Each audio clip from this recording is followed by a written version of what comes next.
Hello दोस्तों, आप सारे व्यूवर्स का बहुत बहुत स्वागत है। एक बार फिर से इस पर्टिकुलर वीडियो में टेस्ट करेंगे पॉलिटी का। राज्य व्यवस्था का ये टेस्ट है। ये हमारे पेड ग्रुप में कंडक्ट हुआ था, यूपी पीसीएस आरओ 2016 वाले ग्रुप में, और इसको सॉल्यूशन के फॉर्म में हम यहाँ पर सॉल्व करने वाले हैं। पहला हमारा क्वेश्चन है यहाँ पर, निम्नलिखित में से किस कर का आरोपण केंद्र करता है किंतु संग्रहण और विनियोजन राज्य करते हैं? यानी कि लगाता है, लिवी करता है सेंटर, लेकिन कलेक्ट किया जाता है और अप्रोप्रिएट किया जाता है स्टेट के द्वारा। तो ये शुल्क है आपका स्टाम्प शुल्क, stamp duty, option number A. अब सूची एक को सूची दो से मिला देना है हमको।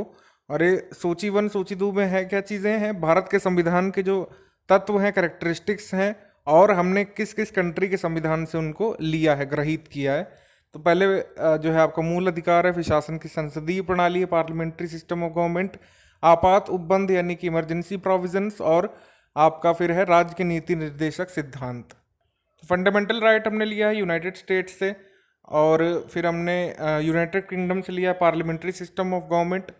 उसके बाद आपका इमरजेंसी प्रोविजंस हमने जर्मनी के वाइमार कॉन्स्टिट्यूशन से लिया है, और directive principles of state policy हमने आयरलैंड से लिया है। तो इस तरीके से मैच हो जाएंगे। हमारा आंसर बन जाएगा ओवरऑल 2143, ऑप्शन नंबर सी।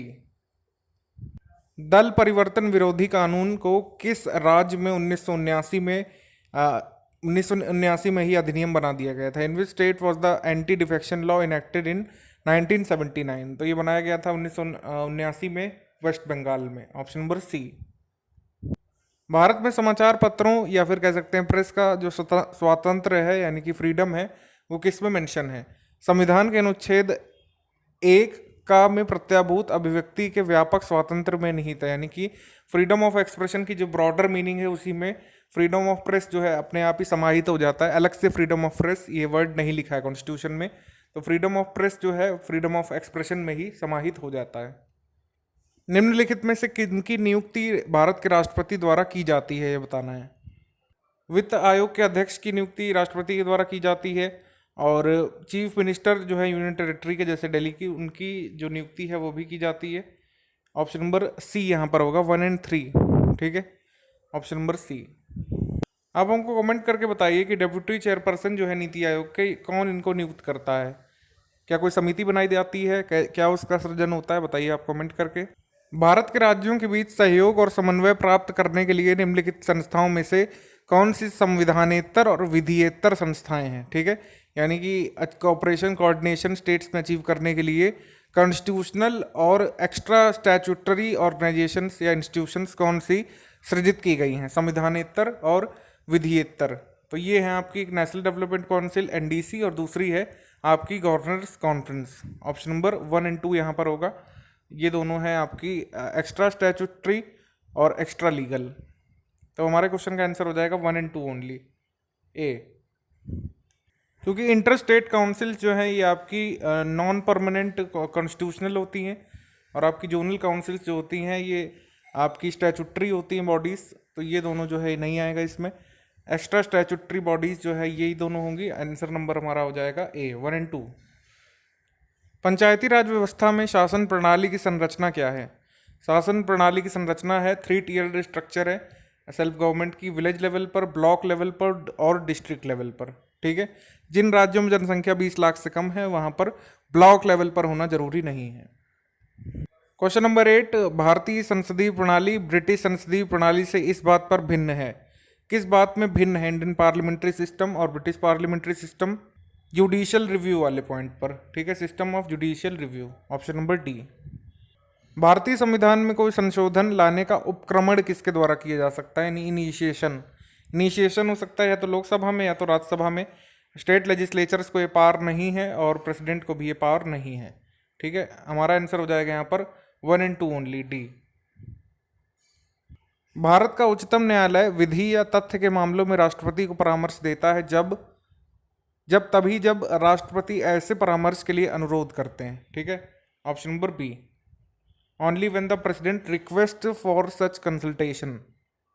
सूची 1 दी गई है, सूची 2 दी गई है, तो अनुच्छेद है और अंतर्वस्तु क्या है उनमें? तो अनुच्छेद 54 में भारत के राष्ट्रपति का निर्वाचन बताया गया है, करेक्ट है। आर्टिकल 75 में प्रधानमंत्री और मंत्रिपरिषद की नियुक्ति के बारे में, ये भी करेक्ट है। अनुच्छेद 155 में राज्य के राज्यपाल की नियुक्ति, ये भी करेक्ट है। और अनुच्छेद 164 में राज्य के मुख्यमंत्री और मंत्री परिषद की नियुक्ति के बारे में दिया हुआ है, तो सारे के सारे आपस में सही मिलाए हुए हैं। आंसर हो जाएगा यहाँ पर 1 2 3 4 ABCD। राज्य के नीति निर्देशक तत्वों को भारतीय संविधान में शामिल किए जाने का उद्देश्य क्या है? सामाजिक और आर्थिक प्रजातंत्र को स्थापित करना, to establish a social and economic democracy, option number D. राज्य के नीति निर्देशक तत्वों के निम्नलिखित अनुच्छेदों में से कौन सा अंतर्राष्ट्रीय शांति और सुरक्षा से संबंधित है? ये संबंधित है आपका 51, ठीक है। ये आर्टिकल 51 संबंधित है आपका इंटरनेशनल पीस एंड सिक्योरिटी से। भारतीय संविधान में समानता का अधिकार 5 अनुच्छेदों द्वारा प्रदान किया गया है। वो 5 अनुच्छेद कौन कौन से हैं? तो समानता पर आधारित ये अनुच्छेद हैं 14 से 18, ठीक है। 17 में अनटचबिलिटी के बारे में दिया हुआ है, आपको पता होगा।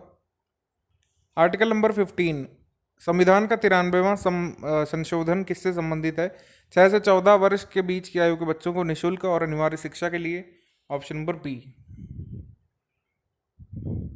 भारत के उपराष्ट्रपति को पदच्युत करने का संकल्प निम्नलिखित में से कहाँ पारित किया जा सकता है? Resolution to dismiss the vice president of India can be proposed only in Rajya Sabha, option number D. Bharat के संविधान के निम्नलिखित अनुच्छेदों में से किसके अनुसार राज्य की कार्यपालिक शक्तियों एग्जीक्यूटिव पावर्स का इस प्रकार इस्तेमाल किए जाने का प्रावधान है कि केंद्र की कार्यपालिका शक्ति के प्रयोग में कोई अड़चन ना हो और हो या उस पर कोई प्रतिकूल प्रभाव ना पड़े? तो ऐसा प्रोविजन कहाँ पर किया गया? आर्टिकल 257 में, ऑप्शन नंबर ए। भारत के संविधान की 7वीं अनुसूची का संघ सूची में निम्नलिखित में से कौन सा एक विषय सम्मिलित है? तो ये है खानों और तेल क्षेत्रों में श्रम और सुरक्षा का विनियमन, ठीक है। Regulation of labour and safety in mines and oil fields, option number A. जब भारतीय न्यायिक पद्धति में लोकहित मुकदमा लाया गया था, यानी कि पब्लिक इंटरेस्ट लिटिगेशन, तो भारत के मुख्य न्यायमूर्ति कौन थे? तो ये थे PN Bhagwati, option number T. नीचे दिए गए राज्यों को भारत के संपूर्ण राज्य का दर्जा प्राप्त होने का कालानुक्रमिक क्रम कौन सा है? ये बताना है। तो ये लोग राज्य कब बने थे बताना है। तो ये स्टेट्स, तो सबसे पहले नागालैंड राज्य बना, फिर हरियाणा बना, फिर सिक्किम बना, फिर अरुणाचल प्रदेश बना। ये सही क्रम है, ऑप्शन नंबर हमारा सही जाएगा बी। अगला क्वेश्चन, सीमा प्रबंधन विभाग निम्नलिखित में से किस केंद्रीय मंत्रालय के अंतर्गत एक विभाग है? बॉर्डर मैनेजमेंट डिपार्टमेंट या तो मिनिस्ट्री ऑफ होम अफेयर्स के अंतर्गत, ऑप्शन नंबर बी। 73वां संविधान संशोधन अधिनियम 1992 जिसका उद्देश्य देश में पंचायती राज संस्थाओं को बढ़ावा देना है, निम्नलिखित में से क्या प्रावधान करता है? जिला आयोजना समिति का सृजन, फॉर्मुलेशन या formation of district planning committee, state election commission will conduct elections for panchayat, ये भी उनकी अनुशंसा थी। राज्य वित्त आयोग की स्थापना, ये भी उनकी अनुशंसा थी, ठीक है। तो ये है 1 2 3, option number D. Consolidated fund of India से निकासी के लिए अनुमोदन निश्चित रूप से किसके द्वारा जारी होना चाहिए? तो ये आना चाहिए पार्लियामेंट ऑफ इंडिया की तरफ से, ऑप्शन नंबर बी। केंद्र और राज्यों के बीच होने वाले विवादों का निर्णय करने की भारत की उच्चतम न्यायालय की शक्ति किसके अंतर्गत आती है? ये आती है ओरिजिनल ज्यूरिसडिक्शन के अंतर्गत, ठीक है, ऑप्शन नंबर सी। तो जैसे आपने देखा होगा कि इंटर स्टेट जो बनाए जाते हैं रिवर डिस्प्यूट वाले ट्रिब्यूनल, तो फिर ओरिजिनल ज्यूरिसडिक्शन फिर उनके पास चला जाता है, सुप्रीम कोर्ट के पास ही नहीं रहता है। निम्नलिखित उद्देश्यों में से कौन सा एक भारत की संविधान की उद्देशिका में सन्निविष्ट नहीं है? ठीक है, which of the following objective is not embodied in the preamble of the constitution of India? तो उसमें इकोनॉमिक जस्टिस की बात, इकोनॉमिक इंडिपेंडेंस की बात नहीं की गई है, ठीक है, ऑप्शन नंबर बी। भारत की संसद किसके या किनके द्वारा मंत्रिपरिषद के कृत्यों के ऊपर नियंत्रण रखती है? तो एक तो एडजर्नमेंट मोशन हो गया, एक क्वेश्चन आवर हो गया और दूसरा सप्लीमेंट्री पीरियड। तीनों ही जो इस काम में आते हैं, ऑप्शन नंबर डी सही होगा, 1, 2 और 3। भारत के संविधान का कौन सा अनुच्छेद अपनी पसंद के व्यक्ति से विवाह करने के किसी भी व्यक्ति के अधिकार को संरक्षण देता है? तो ये है आर्टिकल नंबर 21 में, ऑप्शन नंबर बी। केंद्रीय सतर्कता आयोग की स्थापना निम्न में से किसकी सिफारिश पर की गई थी?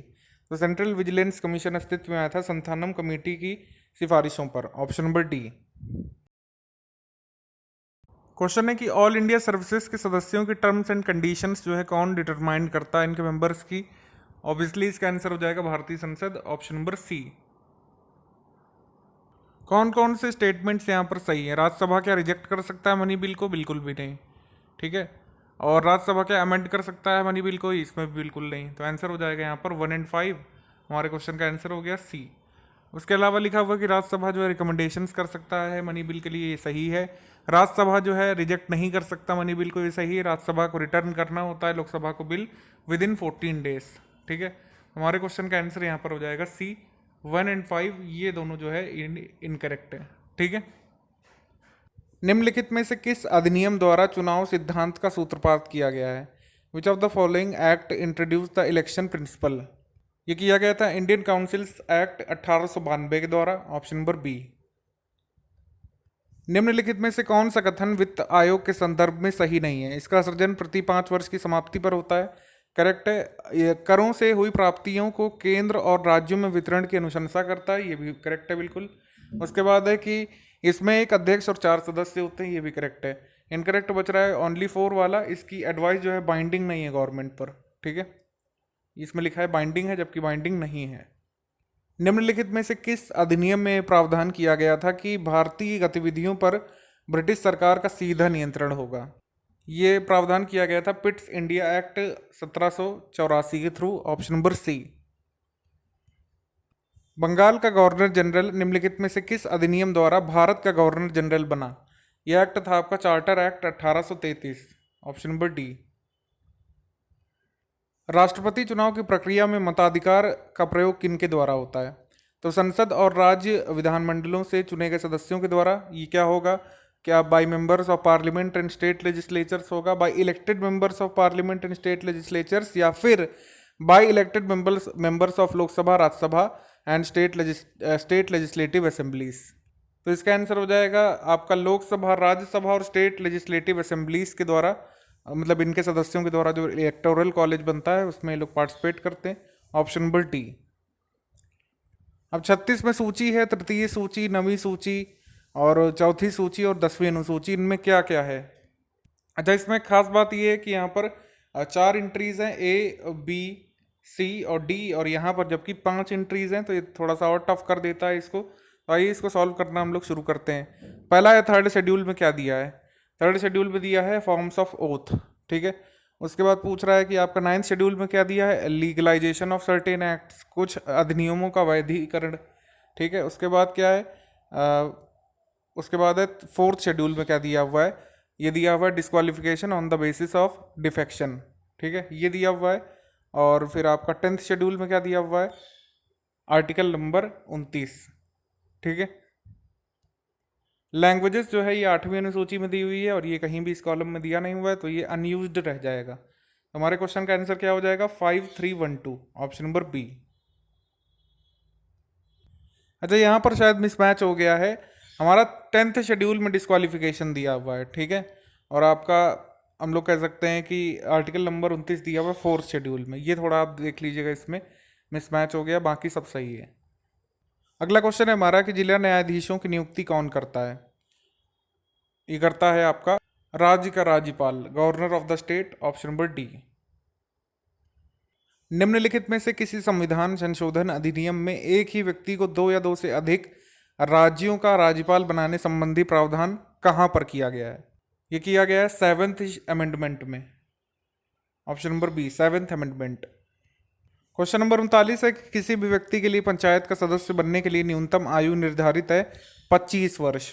ये 21 वर्ष होनी चाहिए, 21 वर्ष से ऊपर। 25 वर्ष जो है उससे कम में भी हो सकता है, तो ये हो जाएगा रॉन्ग। उसके बाद है कि पंचायत के समय पूर्व भंग होने की स्थिति में बाद में जो पुनर्गठन होता है पंचायत का, केवल अवशिष्ट समय के लिए जारी हो सकती है। ठीक है। मान लीजिए 6 महीने से ऊपर है, मान लीजिए 1 साल बचा है पंचायत का और वो डिसॉल्व हो जाती है, तो नई पंचायत जो बनती है वो सिर्फ 1 साल के लिए रहेगी। ठीक है, पूरे कार्यकाल के लिए नहीं। और अगर 6 महीने से कम बचते हैं तो नए फ्रेश इलेक्शंस का वेट करते हैं, नई पंचायत का सृजन नहीं करते हैं बीच में। ठीक है। तो हमारे क्वेश्चन का आंसर हो जाएगा ओनली 2 बी। केंद्रीय प्रशासनिक अधिकरण यानी कि सेंट्रल एडमिनिस्ट्रेटिव ट्रिब्यूनल किन मामलों को देखती है? तो ये सभी मामलों को देखती है, रिक्रूटमेंट और सर्विस से रिलेटेड, यानी भर्ती और सेवा से रिलेटेड सभी मामलों को। Option number D. राज्यपाल के संबंध में सही कथन बताना है। राज्य की कार्यकारी शक्ति राज्यपाल को प्राप्त होती है, करेक्ट है। 35 वर्ष की आयु से कम का नहीं होना चाहिए एलिजिबल पर्सन गवर्नर बनने के लिए। और ये जो है ऑफिस कंटिन्यू कर सकते हैं अपने वह राष्ट्रपति की सहमति तक ही जो है पद पर बना रह सकता है। प्रसाद पर्यंत वाला वर्ड है, ठीक है। During the pleasure of president, correct है। और राज्यपाल को पदच्युत करने के आधार का उल्लेख संविधान में किया गया है, ये जो है इनकरेक्ट है। ऐसा कोई उल्लेख नहीं किया गया है। हमारा आंसर हो जाएगा 1, 2 एंड 3, यानी कि आपका बी, 1, 2 एंड 3। संविधान के अनुसार राज्य मंत्री परिषद राज्यपाल के प्रसाद पर्यंत ही बनी रह सकती है। राज्यपाल के प्रसाद पर्यंत शब्दों का वास्तविक अर्थ क्या होता है? इसका अर्थ होता है असेंबलीज प्लेजर, ठीक है। विधानसभा के प्रसाद पर्यंत, ऑप्शन नंबर डी। निम्नलिखित में से कौन सा गलत मिलाया हुआ है? स्थगन का अर्थ होता है सभा के सामान्य कामकाज में व्यवधान, करेक्ट है। उसके बाद है कि dissolution means the end of the meeting, correct. उसके बाद है prorogation means the end of the session of the assembly, ये भी करेक्ट। प्रोरोगेशन का मतलब जो है एंड ऑफ द मीटिंग, ये नहीं होगा। हमारा क्वेश्चन का सही आंसर बी हो गया, ये जो है गलत है, बाकी सारे स्टेटमेंट सही है। आगे क्वेश्चन है कि भारत में प्रथम नगर निगम की स्थापना मद्रास में किस वर्ष में हुई थी? ये हुई थी 1687 में, ऑप्शन नंबर बी। निम्नलिखित में से कौन बजट की तैयारी कार्य में शामिल नहीं होता है? तो बजट की तैयारी कार्य में मिनिस्ट्री ऑफ फाइनेंस लगती है, नीति आयोग लगता है, लेकिन फाइनेंस कमीशन का कोई इसमें रोल नहीं होता बजट प्रिपरेशन में, ठीक है। ऑप्शन नंबर डी होगा यहाँ पर आंसर। बाकी सीएजे का भी काम पड़ता है। राज्यपाल द्वारा राज्य विधान परिषद के लिए कितने सदस्यों को नामित किया जा सकता है? नामित किया जा सकता है 6 सदस्यों को, option number D. Actually 6 members नहीं है, ये 1/6 मेंबर्स हैं, ठीक है। ऑप्शन नंबर डी, 1/6, 1/6 मेंबर्स हैं टोटल लेजिस्लेटिव काउंसिल की स्ट्रेंथ के। भारतीय राष्ट्रपति के वीटो का अधिकार निम्नलिखित में से किन किन का सम्मिश्रण है? तो भारत के राष्ट्रपति को पॉकेट वीटो मिला हुआ है, करेक्ट है। एब्सोल्यूट वीटो मिला हुआ है, ये भी करेक्ट है। उसके बाद मिला हुआ है सस्पेंसिव वीटो, ठीक है। क्वालिफाइड वीटो भारत के राष्ट्रपति को नहीं मिला हुआ है, तो हमारा आंसर हो जाएगा डी, 1, 2 एंड 3। अगर उच्च न्यायालय के न्यायाधीश की आयु के बारे में कोई प्रश्न उठता है तो उसका निर्णय राष्ट्रपति द्वारा निम्न में से किसकी सलाह पर किया जाता है? सलाह ली जाती है चीफ जस्टिस ऑफ इंडिया की, सीजेआई की, ऑप्शन नंबर डी। निम्न में से किन स्थितियों में संघ लोक सेवा आयोग राज्य की आवश्यकताओं की पूर्ति कर सकता है?